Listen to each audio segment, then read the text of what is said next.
नए शब्द मुहावरे देखने से पहले कि हम लेसन 6 रिया की डायरी का कि पूरा लेसन का हम एक वीडियो देख लेते हैं। आप भी देखिए और समझिए। पाठ 6 रिया की डायरी। यह पाठ डायरी शैली में लिखा गया है। इसमें एक पोलियोग्रस्त बालिका के अदम्य साहस को दर्शाया गया है, जो विकलांग होने पर भी सजग और सकारात्मक रूप से जीवन की कठिनाइयों का सामना करती है।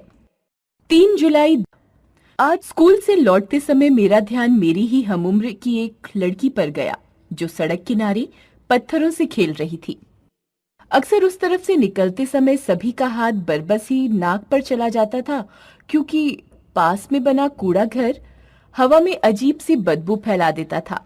लेकिन उसके पास ही मजदूरों की बस्ती में रहने वाले लोग उस गंदगी को सहन भी कर रहे थे और अपना जीवन निर्वाह भी कर रहे थे। इसी बस्ती की एक लड़की अक्सर मुझे पेड़ के नीचे खेलती नजर आती थी। आज मेरी नजर उसकी नजर से टकराई तो उसके चेहरे पर एक हल्की सी मुस्कान आ गई।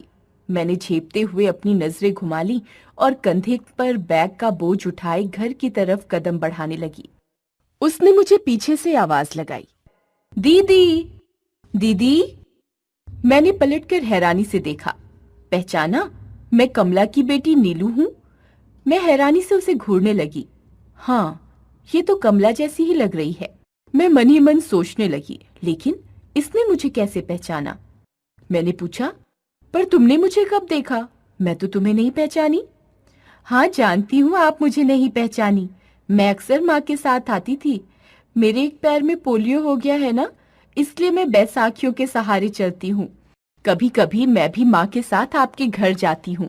मैंने आपको देखा भी था। मैंने उसकी तरफ देखा तो वह मैले कुचाले कपड़े पहने हुई थी।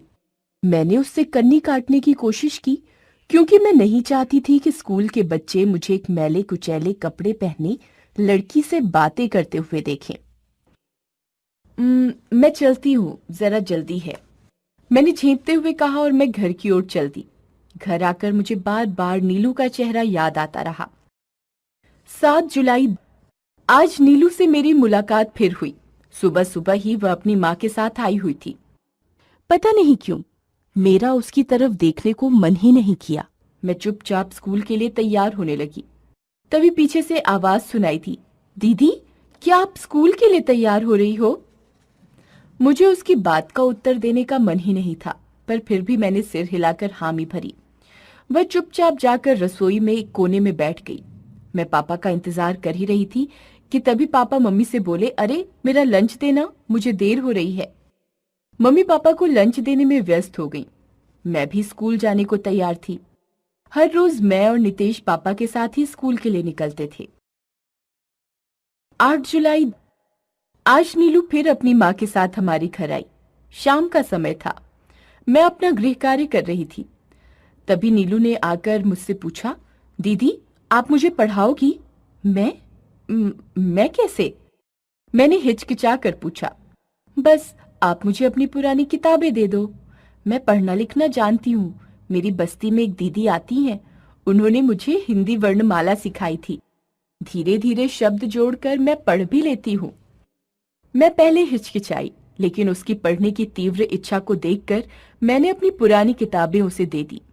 साथ ही ये कोशिश भी की कि मेरा हाथ उसके हाथ से छू न जाए।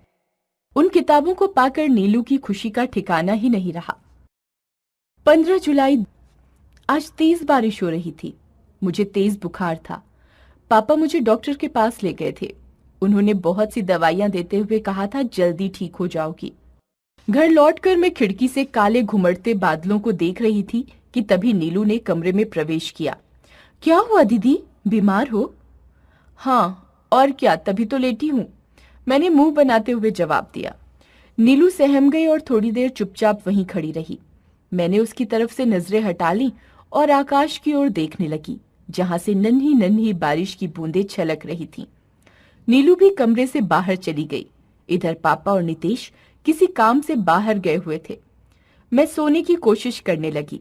दोपहर के समय मम्मी खिचड़ी लेकर मेरे कमरे में आई। बोली, रिया, दवाई खाने का समय हो रहा है, पहले खिचड़ी खा लो।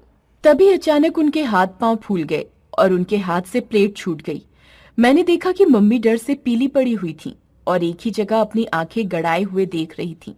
मैंने भी उस तरफ नजर घुमाई तो देखा एक सांप फन उठाए मेरे बिस्तर के पास बैठा था। उसे देखकर डर के मारे मेरी भी घिघी बंद गई। तभी नीलू ने कमरे में प्रवेश किया और पास ही पड़े तौलिए को उठाकर सांप के फन के ऊपर डाल दिया और जोर जोर से आसपास के लोगों को आवाजें लगाने लगी, सांप सांप बचाओ बचाओ, सांप सांप बचाओ बचाओ। उसी समय एक सपेरा सांप को ढूंढता हुआ आया। आवाज सुनकर वह तुरंत रिया के कमरे में आया और सांप को पकड़कर ले गया। नीलू की बहादुरी पर सभी तालियां बजा रहे थे। मैं कांपते कदमों से उसके पास पहुंची और उसको गले लगा लिया। मेरी आंखों से आंसू बहने लगे थे। आज नीलू की बहादुरी ने गंदगी और बदबू से ऊपर उसकी आत्मा की शुद्धता से मुझे मिला दिया था। लक्ष्मी जैन।